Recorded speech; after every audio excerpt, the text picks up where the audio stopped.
5 years have passed since the events of The Last of Us Part 1, and Ellie has fully grown now. Life seemed to be peaceful enough, but frequent attack from the living undead as well as other survivors fractions and one violent event trigger grief and vengeance on Ellie, on which the whole game will be built on.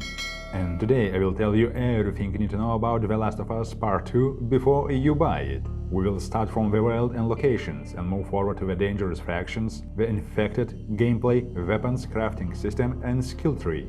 So let's start!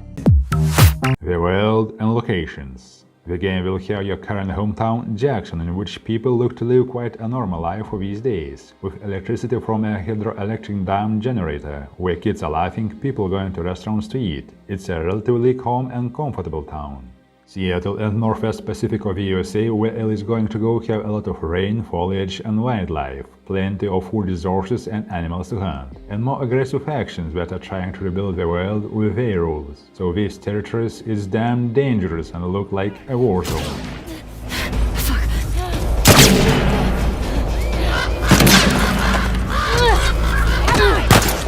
In all locations, Ellie will have different weather conditions like rain, snow, and sometimes weather will become one of your obstacles which you should overcome. The game itself, levels are more open compared to the first part of The Last of Us. And if you will go the straightest way all the time, you will miss full scripted sequences, special moments, and of course resources. The dangerous fractions. Washington Liberation Front is a militaristic fraction with plenty of military equipment and with large numbers of people. Also, WLF use trained dogs to found you and attack without warning.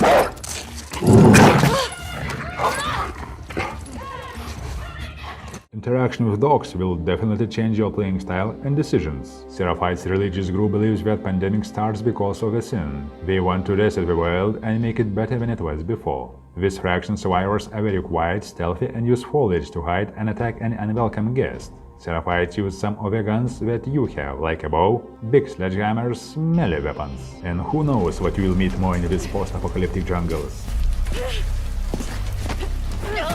Just remember that any group of people or fraction which can survive in these wild times will be dangerous. And probably they will try to attack you or even kill at first, and only after that will ask some questions. If you will be alive, of course.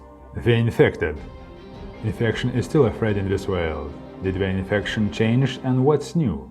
Oh man, in some places best of your decisions will be just run, because not one or two runners will try to eat you alive, but whole hordes. These scenes can remind you another post-apocalyptic game, Days Gone, about which we have a video also. Check the link to it in the description later. All this infection evolved and we will meet new types of infected classes like Shamblers with exploding acid clouds, so try to not get near them if you wanna be safe.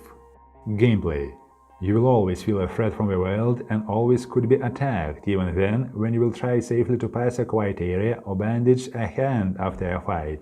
You in Ellie's shoes will have to make hard decisions and live with that later. With Joel it was hard to fight enemies, but Ellie is smaller than he was, so be prepared to work twice harder and use new skills for surviving. Now Ellie can jump and even swim.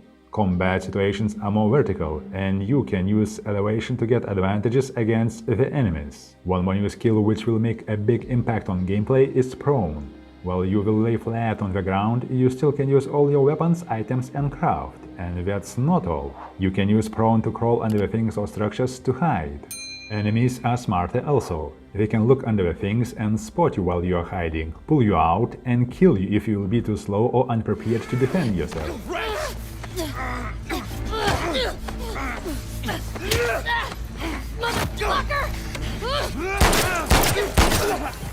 And if you think you can jump into the grass and be safe, think again, because enemies from a close distance spot you.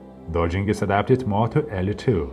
If you fight someone and have trouble doing that, you have a possibility to counterattack and escape from this fight. Weapons. Okay, let's move to weapons. Like in the first part of The Last of Us, the second part also has a wide variety of weapons, ranging from Molotov cocktails, smoke bombs, explosive fragmentation grenades, landmines, long-range weapons like an assault rifle, bow and more, so you will definitely not run out of ways to annihilate zombies and other bad guys. But the biggest problem is that you wouldn't have enough ammunition to kill all of them. Sometimes better silently to sneak through and avoid any clash. Crafting. Some items you will find in locations, some you need to craft, and how successful you will be in crafting depends on how much and how intently you will explore the areas. And if you want to craft better items, better weapons, create new kinds of ammunition, Molotovs, landmines, or items which heal you after tough fights, don't forget to look around, open drawers, cabinets, and collect everything around you. And we have a workbench also, where you will upgrade your gun's rate of fire, recoil, capacity, stability, scope, damage, and more. I just want to mention that you will not get enough resources to fully upgrade your character or all weapons. So think twice when it comes time to choose what you want to upgrade. It can totally change the way that you will continue to play this game. Skill tree.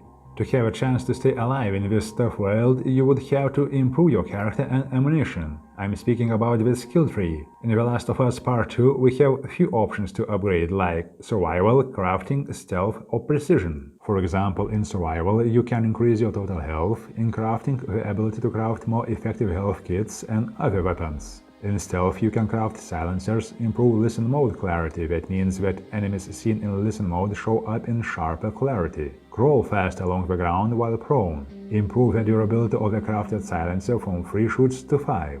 In precision, you can reduce weapons weight while moving, move faster while aiming, extend the range of listening mode, and so on. Can you survive in a world full of danger where you never know, do you have enough ammunition to protect yourself? Where you never know, are you safe to stop for a minute to bandage your wound? Where you never can fully breathe and could be killed in every corner? The Last of Us Part 2 is set to release on June 19 exclusively for the PlayStation 4 and later for the PlayStation 5.